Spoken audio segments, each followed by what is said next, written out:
Hey, greetings fellow gatherers. It's Richard with the Hunter-Gatherer Society, and I am not in the woods today. It's about 95 degrees right now, and the feels like temperature is about 105, 106. And so there's no way I'm going out in the woods to hike a few miles. And I'm definitely not bringing Dozer out into the woods in that kind of heat. Just definitely not good for him, especially with that black fur. So today it's all about, editing some videos, and I'm actually working on a blog post currently about beginning mushroom foraging. But in between that, it's a good opportunity for me to work on the patio garden. I showed an update recently where I cut back quite a bit and I dehydrated some to make a green protein powder. And so today I've had one of the things that I like to grow on the patio is the Luffas, and I like them for a couple reasons. They fit the requirements that I like, which is that they're edible. The leaves are edible. Of course, the Luffa themselves when they're young are edible. And I also enjoy the flowers, which are edible, but I like to have that. So I like to string them out kind of along the railing and let them fill in there a little bit. The downside is they die off and then come back, so you have to clean them up a little bit, so you get a lot of these dead brown branches and leaves on there. But I do enjoy them. I cut them up and use them in stir fries. Occasionally I'll let one go all the way to sponge, and that's kind of fun as well.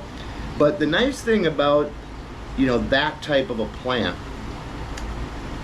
the moringa itself, although it continues, the advantage of that is it continues to produce branches and shoots out of the base. Now on the patio it doesn't produce any pods or seeds, so it just continues to produce greens, which that's absolutely fabulous. I use those greens in stir fries, I use them for teas, I use them in smoothies, and so that's fine by me. You don't have to reseed that plant because it just continues to produce new greens out of the base.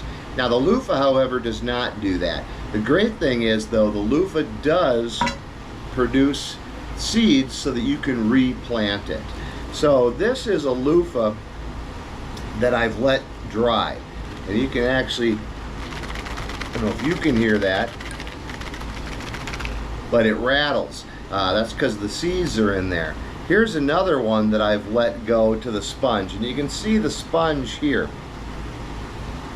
Now this is the same sponge when you see like a Luffa in the store. That's what this is. So when this plant is when the fruit is very young, you can slice that up and cook it, use it, like I said, use it in stir fries. It makes a great vegetable. However, as it gets bigger, it gets very seedy and it's just not very good. So at that point, you're best to just let it go to seed.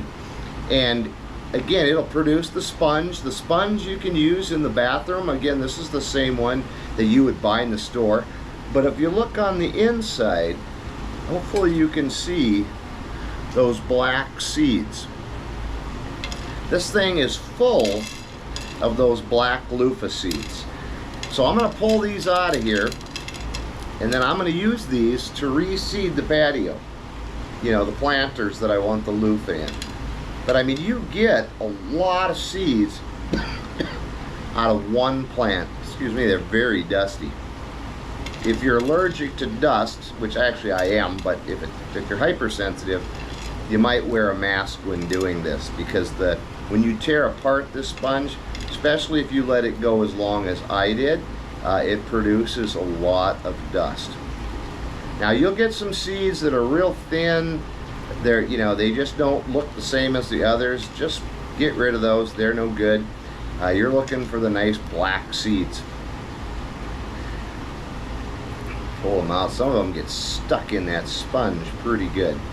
And so this is that's a small one that I took off of there. But you can see the seeds that this thing produced. There's a couple dozen seeds, 2-3 dozen seeds in there, and I still have this one. Now again, I've eaten some of them, and so it's you get multi-use out of these. Now this one I've let go quite a while. Now the husk, I like to take that off and I just put it back in the planters. Just a little extra plant material in there, because feeding, you know, plants on the patio, that's different than in a garden or in the woods, because, you know, these pots will only hold so much nutrition. And so what'll happen when these are hanging off the plant, you do eventually want to get them off of there, because they have a unique thing. If you look at the end of this, you can kind of see where the hole was right there. So as it hangs from the plant, it opens up on the bottom, and as those seeds, you know, as the whole thing dries, the seeds start to work their way down, and then they fall out, and that's how it disperses its seeds. So you want to get it off of the, you know, get it off of the plant before that happens. You can even just take it and set it on a shelf or something, and you know, just let it dry and then harvest it. That's what I've done with this one. Now the one thing about that is, if you have any pests around, mice or rats or something like that, you know, be wary that if you leave it outside, you might just provide them with a heck of a nice little snack. So, you know, be wary of that. But that's my project for today. I'm just going to get the seeds out of this loofah and get it ready to replant. So hope you're having a great day. Hopefully you're out doing something wild, especially if you're up in the North Country where it's a little bit cooler, hopefully today. If not, work on the projects in-house, do some dehydrating, do some studying, work with some loofah. But hopefully next time you see me, I'm out doing something wild.